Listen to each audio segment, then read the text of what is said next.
My name is Clara Monroe, and for all of my 32 years, I have lived under the soft, gray skies of Portland, Oregon. I was raised in a charming, if slightly weathered, cedar shake house in the quiet, tree-lined suburb of Lake Oswego, nestled in what I believed was the unshakable embrace of a close-knit family. The scent of damp earth, pine needles, and my mother's rose bushes is the scent of my childhood, a fragrance I long associated with safety and love.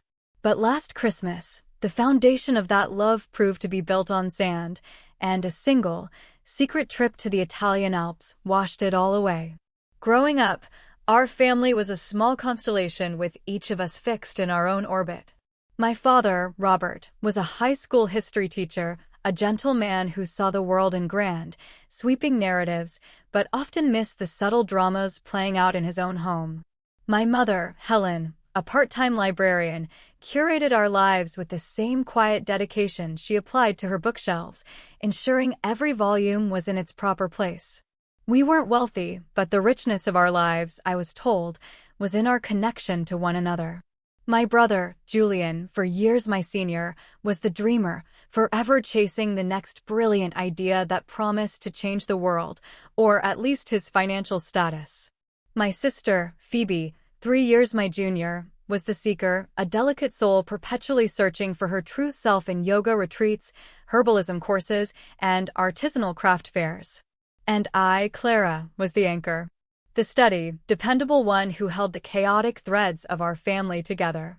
This dynamic, established in childhood, only solidified with age. When Julian's bespoke woodworking business collapsed because he'd invested in exotic, unsustainable lumber he couldn't sell, I was the one who co-signed the loan to consolidate his debt. When Phoebe abandoned her half-finished massage therapy certification because the energy wasn't aligned, I was the one who covered her rent for 3 months while she recalibrated. My parents, bless their hearts, would sigh and say, "Julian just needs one good break," or "Phoebe is so sensitive, she needs the space to find her calling."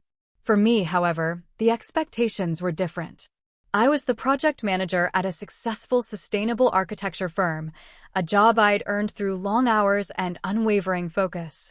My independence was a source of family pride, but it was also treated as a communal resource. My steady income became the unofficial family emergency fund. The resentment was a slow-growing vine, wrapping around my heart so gradually I barely noticed its constricting grip. Each panicked call from Julian about a looming bill, each tearful plea from Phoebe for just a little help to get her to the next spiritual workshop, was a thorn. But they were family, and in our home, family was the soil from which everything else was meant to grow. 3 years ago, I met Ethan. He was a software engineer with a quiet confidence and a way of seeing things with unnerving clarity. He came from a family where self-sufficiency was taught as a form of love, where support was a safety net, not a hammock. Early in our relationship, after I canceled a romantic weekend trip to the coast because Phoebe needed me to help her move, again, Ethan asked gently, "Do you ever feel like you're holding them up so much that they've forgotten how to stand on their own?" I brushed his concern aside. They'd do the same for me. But the question lingered, a quiet hum beneath the surface of my determined optimism. I held on to the hope that my siblings would eventually find their footing, that my parents would see the need for boundaries, that one day we would become the truly supportive, balanced family I so desperately wanted us to be. Every Christmas, we gathered at my parents' home, the air thick with the scent of pine and roasting turkey. It was my favorite time of year, a period when the fractures in our family seemed to heal, and we appeared, at least for a day, as whole and happy as the families in the holiday movies I adored. Last year, after 2 years together, Ethan proposed on a misty morning hike overlooking the Columbia River Gorge. The ring was a beautiful, vintage sapphire, the color of the deep, quiet pools of water we both loved. I was deliriously happy and knew instantly that I wanted to share our news on Christmas Day, the one day of the year my entire family felt truly connected. In the weeks leading up to the holiday, despite the financial strain, I poured my love into their gifts. For my parents, a high-end espresso machine to replace their sputtering old one. For Julian, a set of premium, Japanese chisels for his next woodworking venture. For Phoebe, a gift certificate for a silent meditation retreat she'd been talking about for months. I wrapped each present with care, envisioning their joy, my mother's happy tears at my engagement news, my father's proud embrace, my siblings' excitement. After years of feeling more like a utility than a cherished daughter and sister, I was sure this Christmas would be different. I had no idea that it would be the Christmas that would finally, irrevocably, set me free. December in Portland is a symphony of gray. The sky hangs low and heavy, and a persistent drizzle dampens everything but the city's spirit, which seems to burn brighter in defiance of the gloom. My work life mirrored the weather, a constant, pressing weight of year-end reports and new project proposals for 2023. As a project manager, my job was to foresee obstacles and create seamless workflows. It was a skill I had, ironically, failed to apply to my own life. Despite the 60-hour work weeks, I carved out time for Christmas preparations. Ethan, ever the pragmatist, had gently questioned my plan to announce our engagement on Christmas Day. "Are you sure you want to share the spotlight? We could have a special dinner, just for the announcement." "But Christmas is when we're all together," I insisted, a familiar ache of longing in my voice. "It will make it even more special." My gift buying was an exercise in optimistic denial. The Japanese chisels for Julian, the retreat for Phoebe, and the espresso machine for my parents pushed my credit card to its limit, but I justified it as an investment in their happiness and, by extension, my own. This Christmas, I told myself, was about new beginnings. 2 weeks before the holiday, I called my mother to coordinate my usual pre-Christmas duties, grocery shopping, deep cleaning, and wrapping the mountain of presents she always bought. "Oh, don't worry about coming early this year, sweetie," she said, her voice unusually bright. "Your father and I have it all under control." This was a departure from tradition. For the last decade, my mother had insisted she couldn't manage without me. "Are you sure? I can take Thursday and Friday off to help." No, that won't be necessary," she said quickly. "We'll be busy with some last-minute things for the church. Just come on Christmas Eve morning, like everyone else." A small, dissonant chord struck within me, but I chose to interpret it as a melody of consideration. Perhaps they were finally seeing how overworked I was. The next day, I tried to coordinate my arrival with Julian. "Hey, when are you heading down to Mom and Dad's?" I asked. A beat of silence. "Oh, probably Christmas Eve. Might have some last-minute stuff to take care of. Don't wait up for me." His tone was clipped evasive.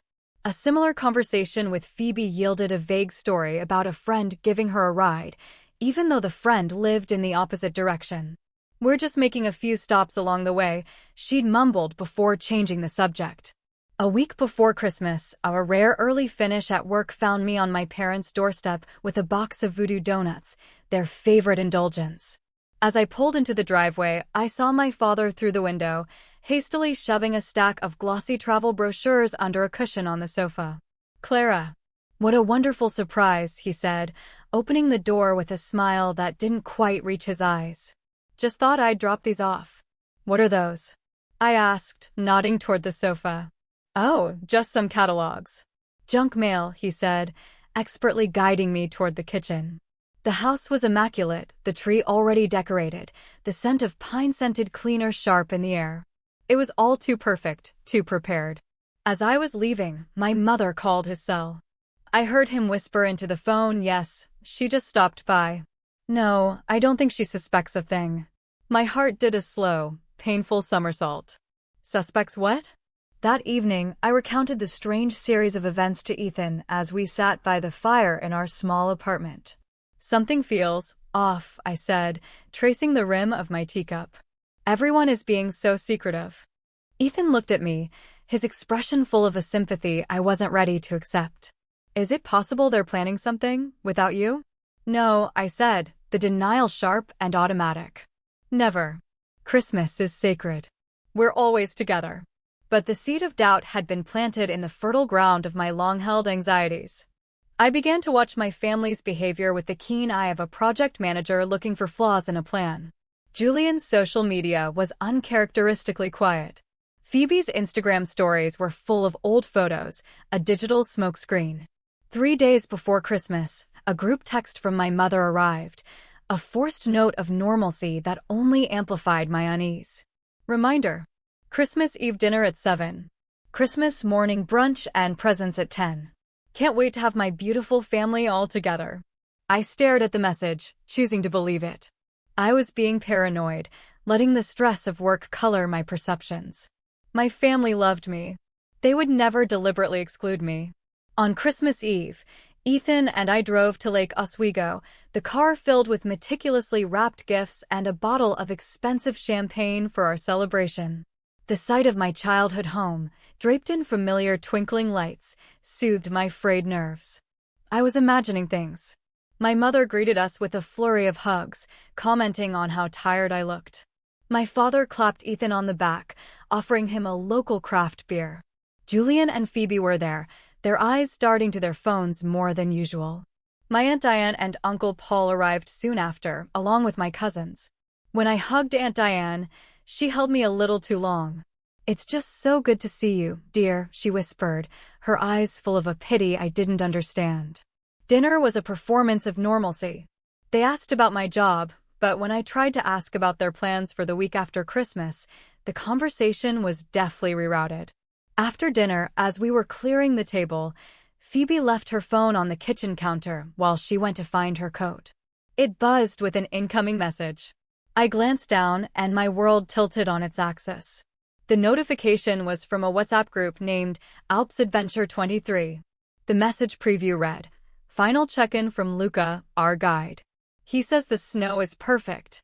Everyone remember your ski jackets." My breath caught in my throat. I told myself it was a mistake, a misunderstanding. With trembling hands, I picked up the phone. I knew I shouldn't, that it was a violation of privacy, but a more primal need for truth overrode my conscience. I opened the group chat. And there it was. Months of messages between my parents, Julian, Phoebe, my aunt, uncle, and cousins. Detailed plans for a 2-week family vacation to a chalet in the Italian Alps, departing on December 26th. There were photos of the rental property, links to flight confirmations, discussions about ski rentals and dinner reservations. I scrolled, my vision blurring. A message from my mother, sent in October. "Remember, everyone, not a word to Clara. She's got that huge project at work, and we don't want her feeling guilty that she can't come." A reply from Julian, "Yeah, she'd just stress about the cost and the time off anyway. It's better this way." And the one that shattered me, from Phoebe, "Plus, it'll be nice to have a real, relaxing family vacation, you know? Without all the pressure." Without me. The pressure was me. The anchor was just a weight. I felt the blood drain from my face. I placed the phone back on the counter just as Phoebe re-entered the kitchen. I said nothing. I couldn't form the words. The rest of the evening passed in a fog. I smiled, I nodded, I sang the carols at the midnight service, but I was no longer there. I was a ghost in my own life, haunting the edges of a family that had already decided I didn't belong. That night, tucked into the familiar bed of my childhood room, I whispered the whole story to Ethan. His jaw tightened, but his voice was soft. "You need to confront them, Clara. But do it on your terms. Let's get through tomorrow, have our moment. Then you can decide." I agreed, clinging to the small, beautiful hope of our engagement announcement. I had no idea that by the next afternoon, that hope, along with my trust in my family, would be irrevocably broken. Christmas morning arrived with a pale, watery sunlight that did little to warm the chill in my heart. I put on a brave face, a mask of holiday cheer that felt brittle and thin. Downstairs, the living room was a perfect tableau of family happiness, the twinkling tree, the mountain of gifts, the aroma of cinnamon rolls and fresh coffee. "Merry Christmas," my father boomed, handing me a mug. Julian was slumped in an armchair, nursing a mug of his own, while Phoebe was already sorting gifts into piles with an air of practiced enthusiasm. My mother insisted I play Santa, handing out the presents as I had when I was a child. I moved through the motions, my smile feeling like a costume. The gift exchange began. Phoebe unwrapped the meditation retreat certificate. "Oh, wow," she said, her voice flat. "Thanks." She set it aside without a second glance. Julian opened the box of Japanese chisels. Cool. These look sharp, he mumbled, turning his attention to a brightly wrapped package from my aunt. My parents were more effusive about the espresso machine, but I saw the quick, guilty look that passed between them. My own gifts were impersonal: a generic cashmere scarf, a gift card to a department store, a set of scented soaps. It was clear very little thought had gone into them. Finally, the unwrapping subsided. I took a deep breath and squeezed Ethan's hand. It was time. Everyone, I said, my voice steadier than I felt. Ethan and I have some wonderful news to share. The room quieted. For one fleeting moment, I felt the familiar pull of their collective attention, and it felt like love. We're engaged, I announced, holding out my hand to show them the beautiful sapphire ring. Ethan proposed last month, and we wanted to wait and tell you all together on Christmas. There was a beat of stunned silence, followed by a wave of lukewarm congratulations. Oh, honey, that's wonderful, my mother said, rising to give me a brief, stiff hug. Welcome to the family, son, my father said, shaking Ethan's hand. Congrats, you too, Julian muttered, raising his coffee mug. Phoebe managed a tight smile. The ring is really pretty. And that was it. No questions about the proposal, no talk of wedding plans, no one suggesting we open the expensive champagne I'd brought specifically for this moment. The conversation quickly fizzled out, and my mother announced it was time to start on Christmas brunch. I'll help, I offered, my default setting kicking in. No need, she said brightly. Phoebe and I can handle it. In the sudden flurry of activity, as people moved toward the kitchen, Phoebe's phone, which she had left on the arm of the sofa, buzzed again. Without thinking, I glanced at it. The same group chat. Alps Adventure 23. A new message from my cousin. Final packing list reminder. Don't forget plug adapters and sunscreen for those sunny mountain days. See you all at the airport tomorrow at 9 a.m. The words swam before my eyes. Tomorrow. They were leaving tomorrow. Phoebe came back into the room and saw the look on my face, saw where my eyes were fixed. Her expression turned to one of pure panic. Why are you looking at my phone? She demanded, snatching it away. The dam inside me broke. Why are you all going to the Italian Alps without me? I asked, my voice trembling with a hurt so profound it felt like a physical blow. The living room fell silent. Every eye was on me. Ethan moved to my side, his hand a warm, steady presence on the small of my back. My mother appeared in the doorway, a spatula in her hand. What on earth is going on? I know about the trip, I said, my voice gaining strength from the sheer force of my pain. The one you've all been planning for months. The one everyone in this room knows about except for Ethan and me. My father stepped forward, his face a mask of guilt. Clara, it's not what you think. Isn't it? I challenged, my gaze sweeping across the room, landing on each of my family members. It looks to me like my entire family planned a secret vacation and deliberately, systematically lied to me about it. We didn't exclude you, honey, my mother insisted, her voice pleading. We knew you were so busy with work, and we didn't want to make you feel obligated. So instead of inviting me and letting me make my own decision, you lied? For months?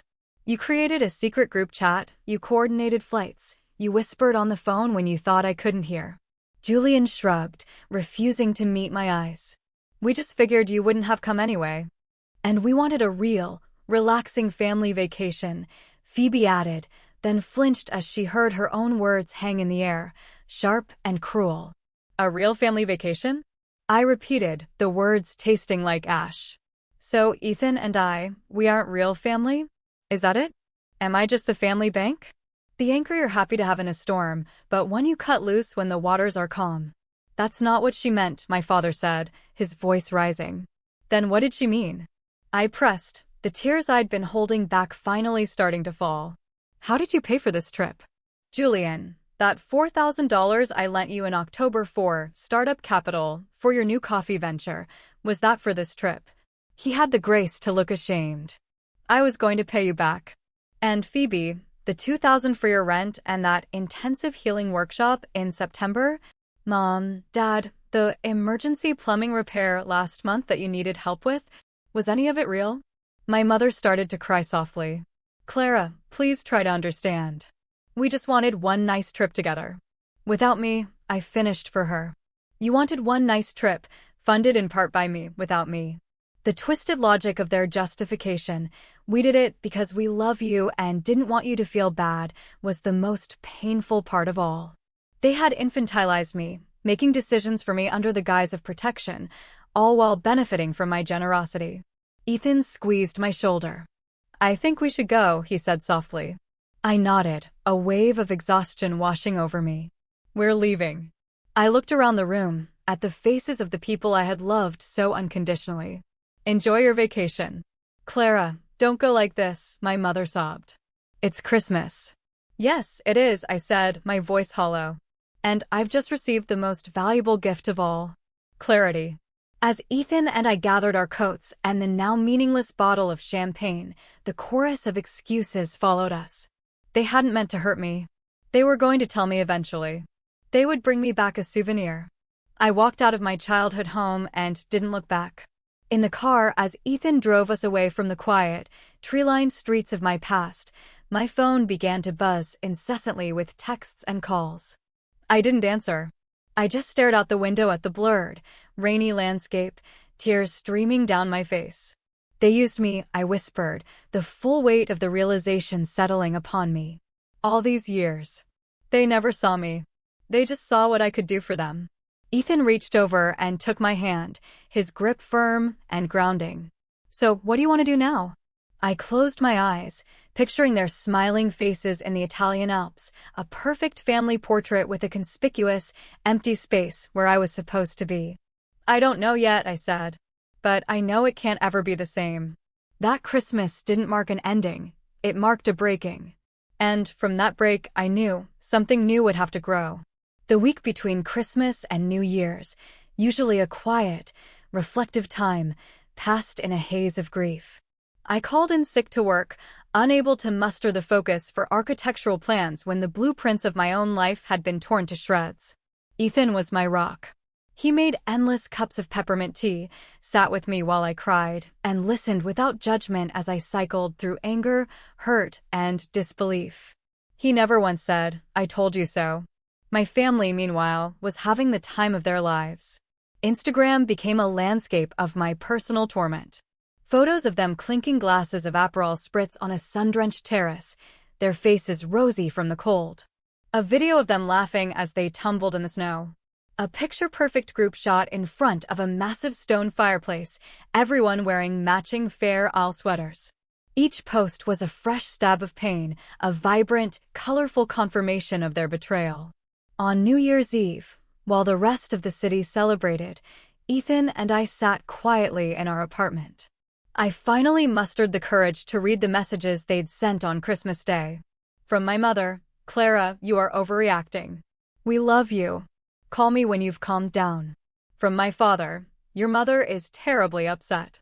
This trip was meant to be a happy time. Please don't ruin it for her." From Julian, "Seriously?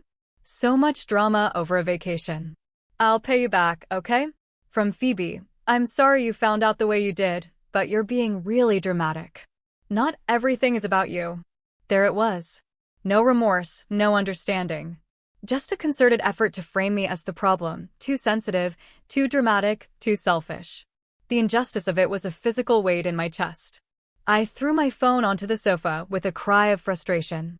"They don't get it," I said to Ethan, my voice thick with tears. "They think I'm mad about a ski trip. They don't see that it's the lies. It's the years of being taken for granted." "Maybe they can't see it," Ethan said, retrieving my phone. "This has been your role for so long. You're the anchor. They don't know how to relate to you any other way. If you change, the whole system has to change, and that's terrifying for them." His words resonated deeply. I had been a willing participant in my own diminishment, always saying yes, always smoothing things over, always putting their needs before my own. The Christmas betrayal wasn't an anomaly. It was the inevitable conclusion of a dysfunctional system I had helped maintain. The following week, I made an appointment with a therapist Ethan had found for me, Dr. Lena Reyes, a woman with warm eyes and a direct, no-nonsense approach.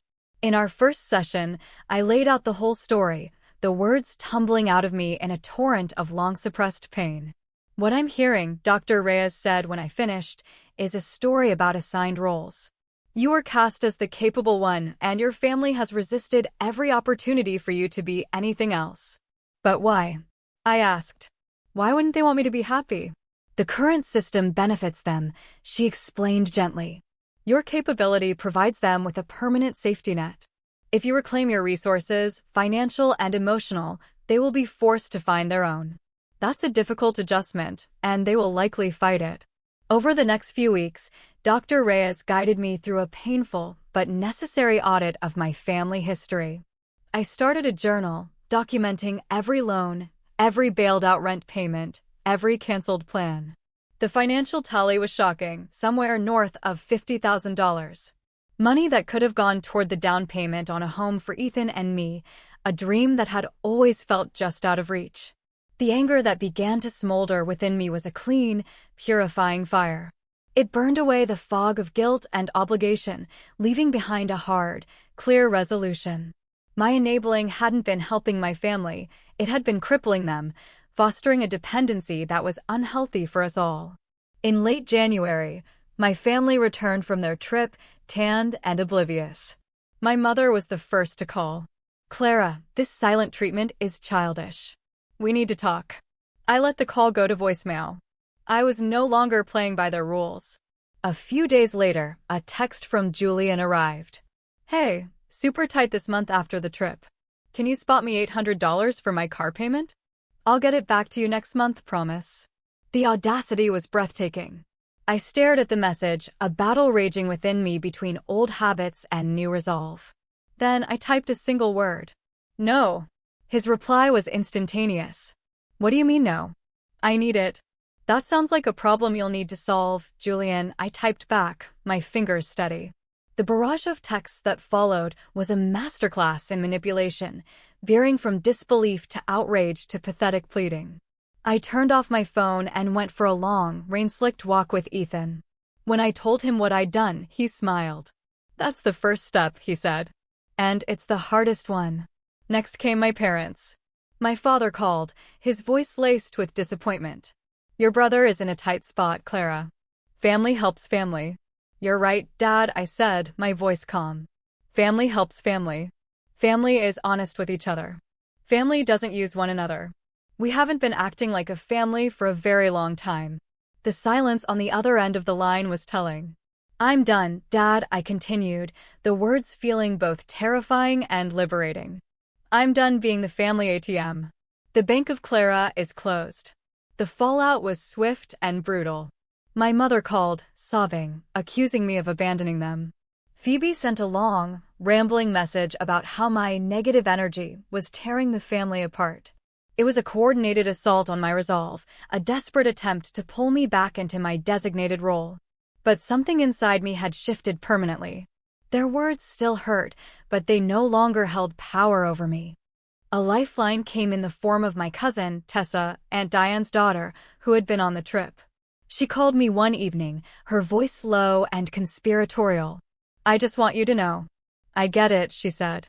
"I saw how they talked about you when you weren't there. It was like they were congratulating themselves for pulling it off.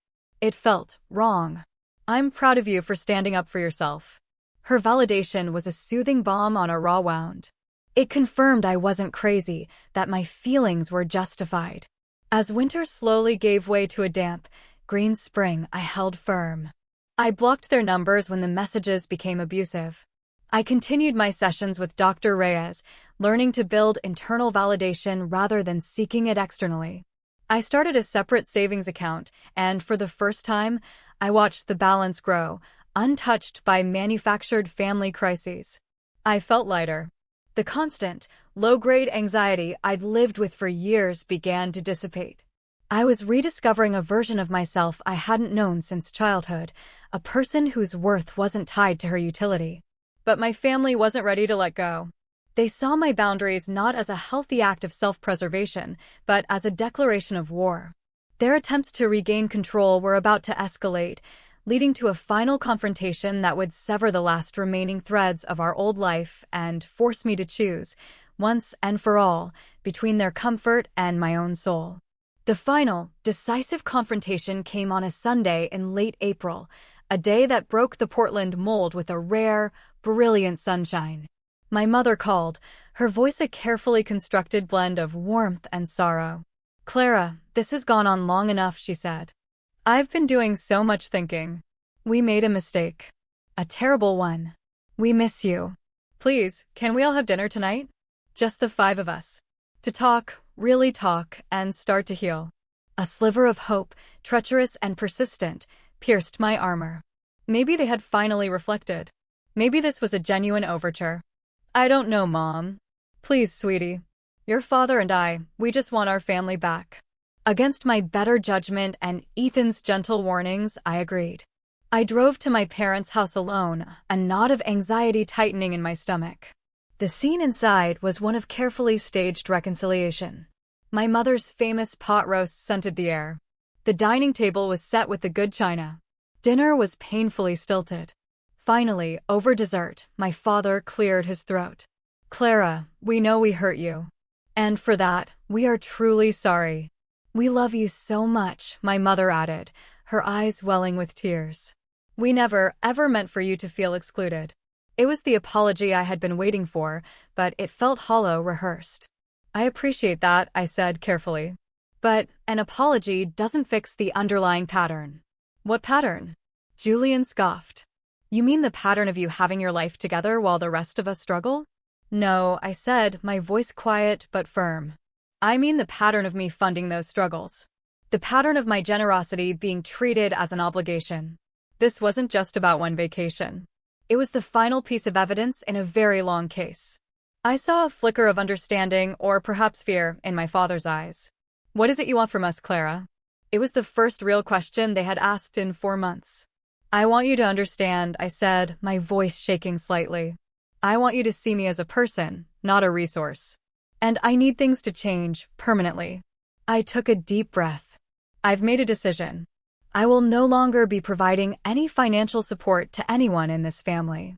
The loans, the rent money, the emergency bailouts, it's over."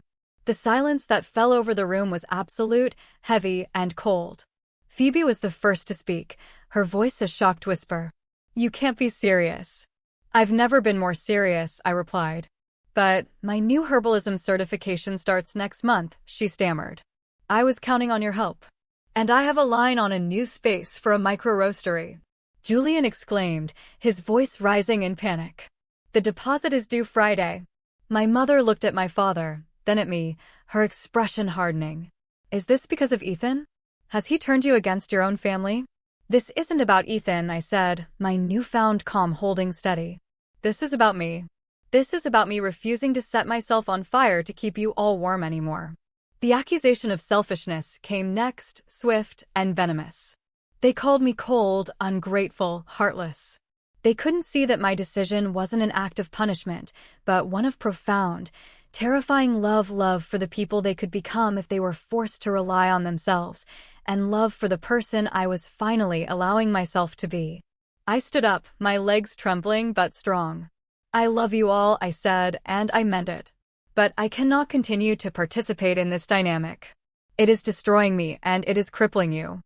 If you walk out that door," my father warned, his voice low and dangerous, "don't expect to be welcomed back." "I'm not looking to come back to this, Dad," I said softly. "I'm looking to move forward."